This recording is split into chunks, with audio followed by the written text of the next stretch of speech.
Hi guys, welcome to a session on casting operators in C++.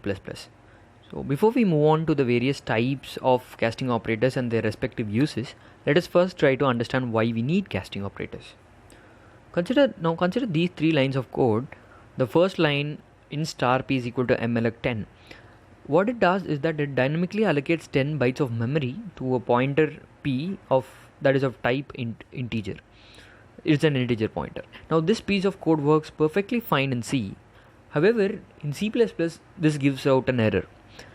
When we try to analyze why, it is because malloc returns a void pointer and the C compiler is designed to typecast this void pointer into an integer pointer in this case. However, the C++ compiler is not designed to do such tasks. So when implicit typecasting doesn't work, what do we go for? We go for explicit typecasting. So the second line in star p is equal to in star malloc 10 is the syntax for explicit type conversion in C.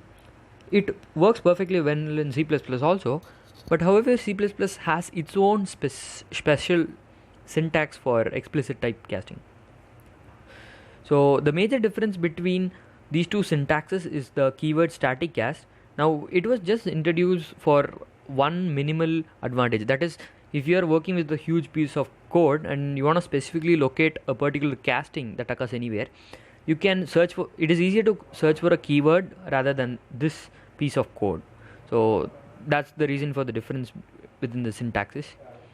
Moving on to the types of casting, there are four basic types of casting in C++: the static cast, dynamic cast, const cast, and reinterpret cast. So the static cast is a compile time cast, and all implicit type conversions in C takes place with the help of the static cast. However, we can still use it explicitly to call conversion functions. Now for conversion functions, for example, I mean conversion constructors. Now conversion constructors are special member functions that can convert an object of a particular class to another data type which we can choose. So that's a conversion function. And static cast can also be used in inheritance, that is used for upcasting. So let us go to the examples of using static cast. So the first example is, in the first example we have a variable of type float which holds a value of 3.5, and we do int a is equal to f. This is basically we do implicit typecasting, and now a holds a value of 3, that is the truncated value of 3.5. We can also do explicit typecasting by writing int b is equal to static cast and int. So this is basically the data type we want to cast to. Then f, the object that we want to supply. Now when we output b, we get a value of 3. Going to the second example, include okay. So basically we have a base class and a derived class, and we have a derived object d1. We also have a base class pointer b1. So when we write b1 is equal to ampersand d1, we are doing implicit upcasting, which we generally use always. But we can also do explicit upcasting, that is by base star b2 is equal to static cast base star and ampersand d1. Now this works perfectly fine and it is valid. It is a valid piece of code. Moving on to const cast. Const casts help us control the constantness of variables. That is, it can either bring in constantness or remove constantness. So now const cast is safer than typecasting. This is because there is a check involved here, that if the data type that we are casting to is not same as the data type of the original object, then the casting never actually takes place. Thus it is safer. Coming to the usage, the first and primary usage of const cast is changing the value of non-const data members inside a const function. So we all know that inside a constant function we cannot change the value of data members. However, it can be done if we are using a const cast. Consider the following piece of code. Like, we have a class named student, and the only data member is role, which is an int. We have a constructor, then we have the function fun, which is a constant function. And before we talk about what is within the function, let us first go to the main. So we are creating we are creating an object of student, say s, and we are supplying 3 as an argument. So the roll will initially have a value of 3. So for the first cout statement, we get old roll number 3. Then we are calling in fun. The fun function, inside the fun function, when it is called, basically this pointer, when it enters this function, becomes a constant, it basically points to a constant memory location. So we cannot change the values using this pointer. However, now if we const cast it, we are able to take away the constantness and thus change the value using this pointer. Here what we are doing is we are const casting it to student star. When this pointer enters this, it is of the type const student star, and we are taking away the constantness and making it student star, so that now we have a resulting this pointer pointing to a memory which we can change. So we are then accessing roll and changing its value to 5.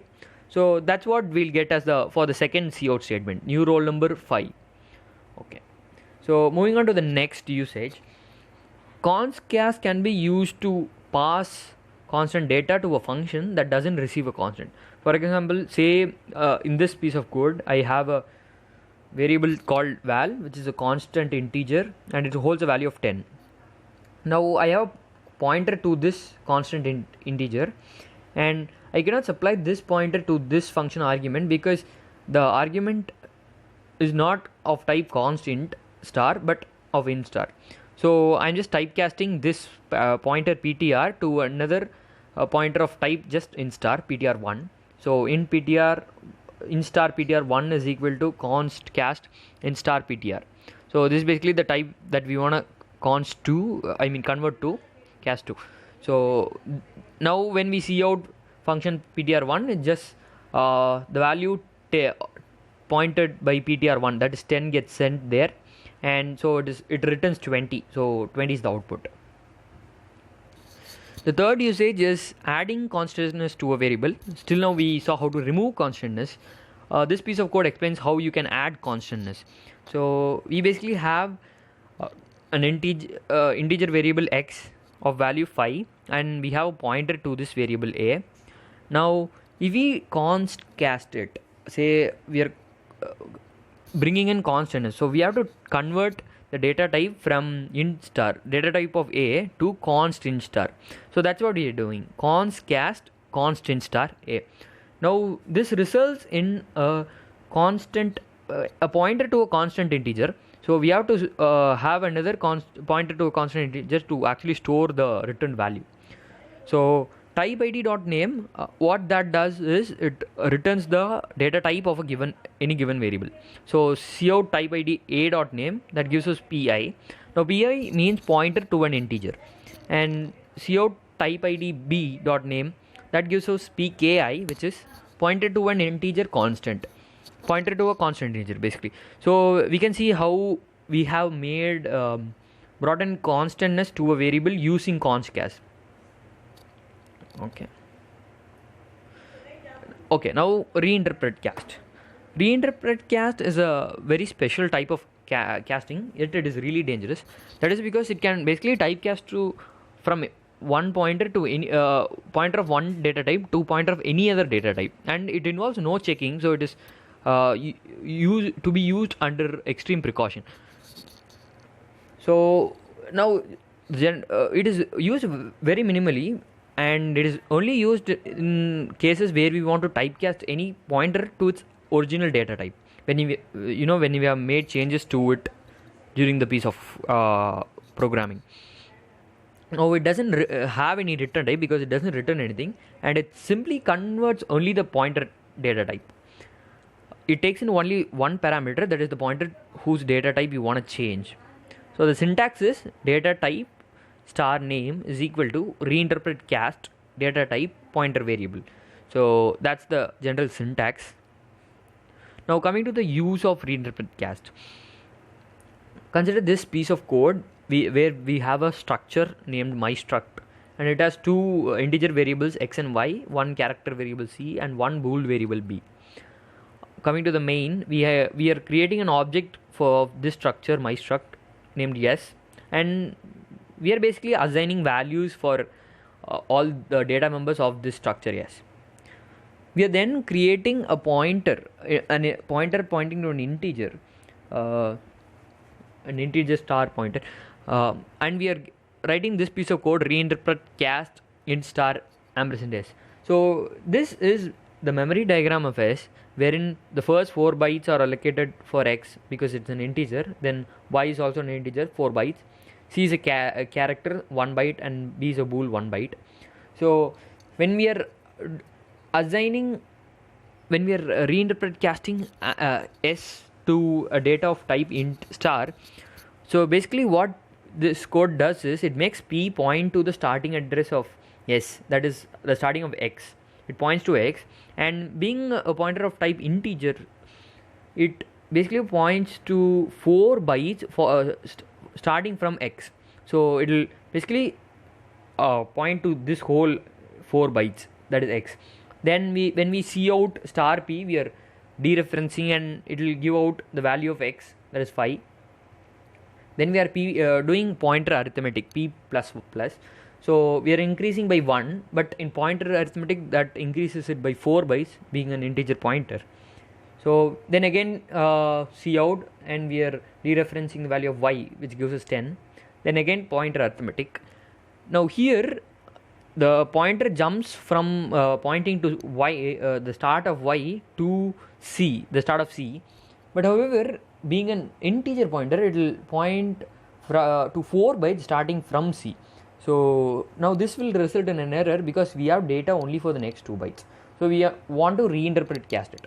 So we are reinterpret casting it to a character pointer type, so that it will point from the start of c to the next 1 byte alone. When we are again using cout, we dereference and get a. Then we are again doing the pointer arithmetic. We are moving on to the next thing. We are reinterpreting it to a bool data type. Then we are again seeing out, so we get true. So that's basically it, folks.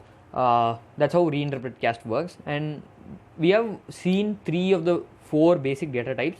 The only thing we have left is dynamic cast, and it will be explained by my partner Mr. Sukumar. So that's it, folks. Thank you.